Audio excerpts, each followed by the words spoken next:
Hi guys. ഞാൻ കഴിഞ്ഞ ദിവസം ഒരു വീഡിയോ ഇട്ടിട്ടുണ്ടായിരുന്നു.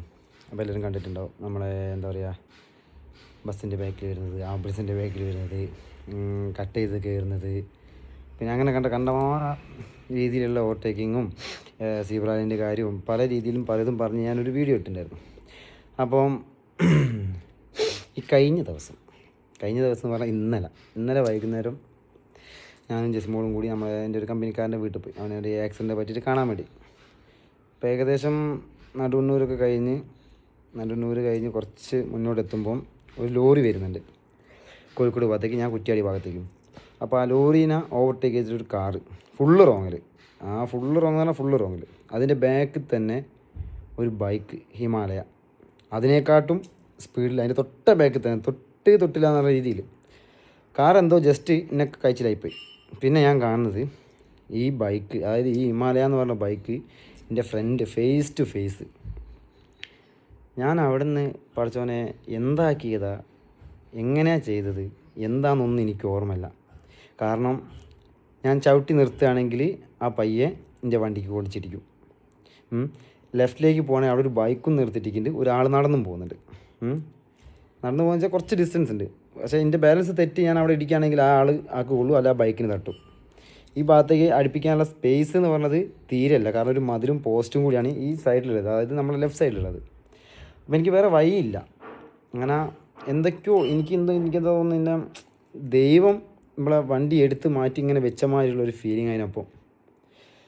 എന്താ പറയേണ്ടതെന്ന് എനിക്ക് അറിഞ്ഞൂടാ. ആ പയ്യൻ, ഞാൻ വിചാരിച്ച് പയ്യൻ അടിച്ച് തെറിച്ച് ലോറിൻ്റെ അടി പോയിന്ന്, ഞാൻ ചത്തെന്ന് വിചാരിച്ചു, മരിച്ചെന്ന് വിചാരിച്ച ചെക്കൻ. അങ്ങനെ എനിക്ക് ഓവർ പ്രഷറായി. കാരണം എന്താ പറയുക, നമ്മൾ നിന്ന നിപ്പിൽ ജീവൻ തിരിച്ച് കിട്ടുക എന്ന് പറയൂലേ, അതേമാതിരി. പിന്നെ ആ ചെക്കൻ നിർത്താണ്ട് അങ്ങ് പോയതും കണ്ടപ്പോൾ എനിക്ക് ഭയങ്കര പ്രഷർ കയറി. ഞാൻ അവിടെ നിന്ന് തന്നെ എടുത്ത് തിരിച്ച് പോയി. മുന്നോട്ട് പോയപ്പം കുറച്ച് മുന്നിൽ ഒരു 10-20 മീറ്റർ മുന്നിൽ ഇവ സൈഡാക്കി നിർത്തിയിട്ടേക്ക്. അപ്പം എനിക്കൊരു തെറ്റായി തോന്നിയില്ല ഞാൻ ഇപ്പോൾ പറയുന്നത്. ഞാൻ അവിടെ അവൻ്റെ മുന്നിൽ കണ്ടത് കൊണ്ടിച്ച് നേരെ ഓനെ നിർത്തുന്നു, അവൻ്റെ നേരെ ഇങ്ങനെ കൊണ്ടിച്ച് നിർത്തി. ഞാൻ ഡോറ് തുറന്നിറങ്ങി. ഞാൻ എടുത്ത ബൈക്ക് തെറിയാ പറഞ്ഞു കേട്ടോ. ഇനി ഏത് ഉണ്ടാക്കാൻ വേണ്ടിയിട്ട് എന്താ അതിൻ്റെ മനന്നൊക്കെ വിളിച്ചിട്ടുണ്ട്. സത്യം പറയുന്നത് എന്താ, എനിക്ക് വേറെ വഴിയില്ല. കാരണം അത്രയും പ്രഷറിലായിരുന്നു ഞാൻ. അവിടേക്ക് എത്തുന്നതനുസരിച്ച് എനിക്ക് എൻ്റെ കാലിൻ്റെ മുട്ടും കൈയൊക്കെ വിറയ്ക്കുക. കാരണം നമ്മളെ തൊട്ട മുന്നിൽ ഒരാൾ നമ്മളെ വണ്ടിക്ക് തട്ടാൻ തക്കണം. ഞാനത് വെട്ടിച്ചില്ലെങ്കിൽ അവൻ്റെ അവസ്ഥ എന്താണെന്ന് പോലും എനിക്ക് അറിഞ്ഞൂടാ. അത്രയും എന്താ പറയുക, അത്രയും നൂലെന്ന് പറഞ്ഞുകൂടാ. അങ്ങനെയാണ് ആ പയ്യനും ഞാനുള്ള വണ്ടീൻ്റെ മുകളിൽ. ഞാൻ കാറും കൊണ്ട് വരിക, ഓൻ ബൈക്കും കൊണ്ട്. എനിക്ക് ഇപ്പോഴും അത് പറയുമ്പോൾ എന്താ പറയുക, പേടി. അത്രയും നൂൽക്കാണ് ആ പയ്യനാണ് രക്ഷപ്പെട്ടത്. ഇനി ആ ദേശത്തിൽ ഞാൻ അവനെ തെറി പറഞ്ഞ് ഞാൻ അവൻ്റെ അടുത്തേക്ക് പോയി. ഞാൻ വിറയ്ക്കുന്നതിനെക്കാട്ടും ഡബിള് ഓൻ നിന്ന് വിറയ്ക്കുക ബൈക്കിൻ്റെ മുകളിൽ കുത്തിനിട്ട്. പിന്നെ എൻ്റെ ആ പ്രഷറും കാര്യമൊക്കെ എവിടെ പോയി എനിക്കൊരു പിടുത്തമില്ല. ഞാൻ പറഞ്ഞ സാറില്ല പോട്ടെ, ഞാൻ ശ്രദ്ധിക്കണം, എന്തിനാണ് ഇങ്ങനെ പോകുന്നത്, മരണക്കളി കളിച്ച് പോകുന്നത്. ഞാൻ പോലൊക്കെ ഉണ്ട്. ഇങ്ങനെ വണ്ടീൻ്റെ ബാക്ക് പോയിട്ടുണ്ടെങ്കിൽ ആരെങ്കിലും കാണുമോ? എൻ്റെ കാറിൻ്റെ ബാക്കിൽ എന്നെ കാണുന്ന പോലില്ല. കുറച്ച് ഹൈറ്റുള്ള വണ്ടിയാണ്, നമുക്കറിയാം ബാക്കിൽ ഒരു വണ്ടി കൂടി വരുന്നുണ്ട്. ആ കാറിൻ്റെ ബാക്കിൽ ഇവൻ വരുന്നത് ഞാൻ കണ്ടിട്ടേ ഇല്ല. കാരണം അങ്ങനെ ഒരു ബൈക്ക് വരുന്നത് നമ്മൾ കാണില്ല, ആരും ശ്രദ്ധിക്കില്ല. അങ്ങനെ എനിക്ക് തലയെല്ലാം കൂടി വണ്ണം വെച്ച് കഴിഞ്ഞു. പിന്നെ അതിനെക്കാട്ടും വലിയ ഇത്, ഞാൻ അവനെ ചീത്ത പറയുമ്പോഴേക്ക് ജസ്മോൾ വന്ന് തോന്നിയാസം പറയുമ്പോഴേക്ക് ജസ്മോൾ വന്ന് പിടിച്ച് അപ്പോഴേക്ക് ഓനും വരയ്ക്കും ഞാനും വരയ്ക്കാം. ജസ്മോൾ വേഗം അപ്പുറത്തെ ഷോപ്പ് കയറിയിട്ട് അവിടെ നിന്ന് ഒരു വെള്ളമൊക്കെ വാങ്ങി അവന് വെള്ളം വാങ്ങി കൊടുത്ത്. ഞാനും ആയിരുന്നു പറഞ്ഞില്ല, സോറിടാ അപ്പത്തെ ദേശത്ത് പറഞ്ഞു പോയതാട്ടോ, മാപ്പ് എന്നൊക്കെ പറഞ്ഞിട്ടോ. ഞാൻ പറഞ്ഞ അതൊന്നും സാറില്ലേട്ടാ, എന്തായാലും പറഞ്ഞു പോകുന്നു. പിന്നെ എനിക്കൊരു ടെൻഷൻ, വീട്ടിൽ കാത്ത് നിൽക്കാൻ അച്ഛനും അമ്മയും ഒക്കെ ഉണ്ടാവും. ആ പയ്യനെന്നല്ല കേട്ടോ, എല്ലാവർക്കും. അപ്പോൾ നമ്മൾ ഈ കാണിച്ച് കൂട്ടുന്ന അന്നേരത്തെ ആ ഒരു സ്പീഡ് പോകുന്നതും കാര്യങ്ങളൊക്കെ ആയിട്ട് നടക്കുമ്പം ഏതൊരാൾക്കും പറ്റും. ഞാനും പോകലുണ്ട് സ്പീഡിൽ, പക്ഷേ മുന്നോട്ട് കാണാത്ത സ്ഥലത്ത് നിന്ന് ഒരിക്കലും ഞാൻ കട്ട് ചെയ്തില്ല. അങ്ങനെ ഒരിക്കലും ഞാൻ എല്ലാവരോടും, ഞാൻ കഴിഞ്ഞ വീഡിയോയിൽ ഞാനതാ പറഞ്ഞത്, ആരും അങ്ങനെ ചെയ്യരുത് ദയവ് ചെയ്ത്.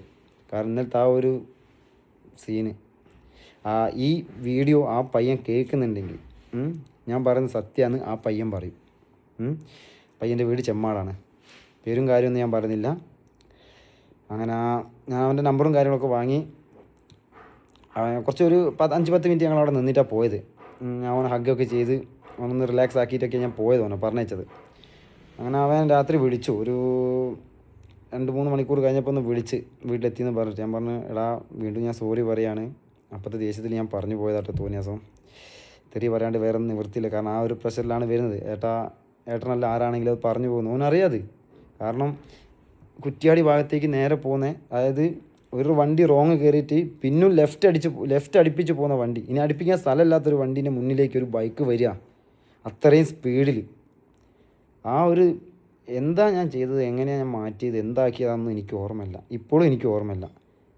ആ ദൈവത്തിൻ്റെ വീഡിയോ, ആ ചെക്കൻ്റെ അച്ഛൻ്റെയും അമ്മേൻ്റെയും ഭാഗ്യമോ എന്താണെന്നും എനിക്ക് അറിഞ്ഞൂടാ. ഞാനൊരു കട്ട് ചെയ്തിക്ക് ആ പയ്യനും കഴിച്ചില്ലേ, ഞാനും കഴിച്ചില്ലേ. ഏറ്റവും കൂടുതൽ ജെസിമോൾ. കാരണം ലെഫ്റ്റ് കട്ട് ചെയ്യാണ്ട് എനിക്ക് നേരെ നിവൃത്തിയില്ല. കാരണം റൈറ്റ് സൈഡിൽ ആ ലോറി അങ്ങനെ തന്നെ അവിടെ ഉണ്ട് വന്നുകൊണ്ടിരിക്കുന്നത്. ഇവനും ബൈക്കും കാറും ഒരുമിച്ച്.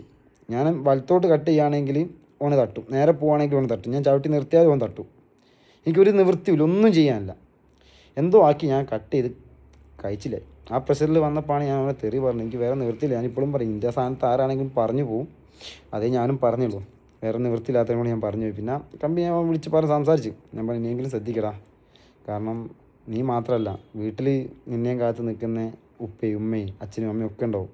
മോനിപ്പോൾ ഒരു നല്ല ചിലപ്പോൾ ചോറും കറിയൊക്കെ ഉണ്ടാക്കി വെക്കും. അപ്പം തട്ടിക്കഴിഞ്ഞിട്ട് നമ്മളിപ്പോൾ വിളിച്ച് പറയുന്നത് ഉപ്പയും ഉമ്മയായിരിക്കും ഫോൺ എടുക്കുക. ഉപ്പാനോട് ഞങ്ങളുടെ മോന് ചെറിയൊരു ആക്സിഡൻ്റ് ആയിക്കെന്ന് പറയുമ്പോൾ ആ ഒരു മാനസികാവസ്ഥ, അല്ലെങ്കിൽ ആ ഒരു സിറ്റുവേഷൻ അവർ കൈകാര്യം ചെയ്യുന്ന ഒരു ബുദ്ധിമുട്ട്, അല്ലെങ്കിൽ അവർക്കുണ്ടാകുന്നൊരു വേദന, എന്നിട്ട് അവരെല്ലാം കൂടി അവിടെ നിന്നൊക്കെ കെട്ടും പാണ്ടൊക്കെ പിടിച്ച് ഇവിടെ എത്തിയിട്ട് ആ ഏതൊരാളാണെങ്കിലും മരിച്ച് എന്നാണ് കേൾക്കുന്നെങ്കിൽ അവരൊരവസ്ഥ ആലോചിച്ച് നോക്കും. നമ്മൾ ഈ തോന്നിയാസം കൊണ്ട് അന്നേരത്തെ കുത്തിക്കിളപ്പുകൊണ്ട് കാണിച്ച് കൂട്ടുന്നത്, നമ്മളുണ്ടാക്കി പെറ്റ് പോറ്റി വളർത്തിയ അച്ഛനും അമ്മയും അന്നേരം അവർ മരിച്ച് ഒറ്റ മോനൊക്കെ ആണെങ്കിൽ പിന്നെ ആ അച്ഛനും അമ്മ എന്തിനു ജീവിക്കുക, ആർക്ക് വേണ്ടി ജീവിക്കുക? അത് നിങ്ങൾ ആലോചിച്ച് നോക്ക്. അപ്പോൾ ദയവ് ചെയ്ത് ഞാൻ കഴിഞ്ഞ വീഡിയോയിൽ പറഞ്ഞ മാതിരി തന്നെ പോകാൻ ഞാനും പോകലുണ്ട്.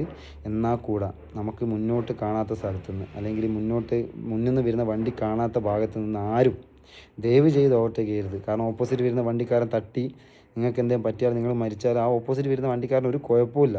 നിങ്ങളുടെ വീട്ടിൽ നിങ്ങളുടെ അച്ഛനും അമ്മയ്ക്കും പോയി. അതുകൊണ്ട് ദയവ് ചെയ്ത് ഇതിൻ്റെ ഒരു അപേക്ഷയായിട്ട് കരുതിയിട്ട് എല്ലാവരും വാഹനം ഓടിക്കുമ്പോൾ ശ്രദ്ധിച്ചോടിക്കാം. വാഹനം ഓടിക്കുമ്പോൾ വാഹനത്തിനെ മാത്രമല്ല, കാൽനട യാത്രക്കാരെ, ഇനിയിപ്പോൾ പട്ടിയാണെങ്കിലും പൂച്ചയാണെങ്കിലും ഏതൊരു ജീവിനെയാണെങ്കിലും ഏതൊരു മനുഷ്യരാണെങ്കിലും, പ്രായമുള്ളതാവട്ടെ പ്രായമില്ലാത്തവരാവട്ടെ, ഏതൊരാളാണെങ്കിലും, പട്ടി പൂച്ച മൃഗം ഒന്നുമില്ല, മനുഷ്യൻ മൃഗം ഒന്നുമില്ല, ഏതൊരാളെ അതും ജീവനാണ്. മൃഗമാണെങ്കിൽ പട്ടിയാണെങ്കിലും പൂച്ചയാണെങ്കിലും അതും ജീവനാണ്. ഉണ്ടാകാൻ പറ്റില്ല എന്നുള്ളതേ ഉള്ളൂ. അപ്പം ദയവ് ചെയ്ത് എല്ലാവരും ശ്രദ്ധിച്ച്, എന്താ പറയുക, നല്ലോണം ശ്രദ്ധിച്ചിട്ട് വണ്ടി ഓടിക്കാം ഏതൊരാളും. അപ്പം എനിക്ക് വേറെ ഒന്നും പറയാനില്ല. എന്നാലും ആ തരിപ്പുമാരിൽ ഈ പയ്യൻ അത് കേൾക്കുന്നുണ്ടെങ്കിൽ, അതായത് ഈ വീഡിയോ ആ പയ്യൻ കേൾക്കുന്നുണ്ടെങ്കിൽ അവൻ എന്തായാലും കമൻറ്റ് ഇടും. അവന് ഞാൻ ആരായിരുന്നു ആ സമയത്ത് എന്നുള്ളത് കാണുന്നുണ്ടെങ്കിൽ അവൻ എന്തായാലും ഇടും. അപ്പോൾ എനിക്ക് വേറെ ഒന്നും പറയാനില്ല. അപ്പോൾ എല്ലാവരോടും ഗുഡ് ബൈ. പിന്നെ കാണാൻ അടുത്ത വീഡിയോ കാണാം. Okay, by.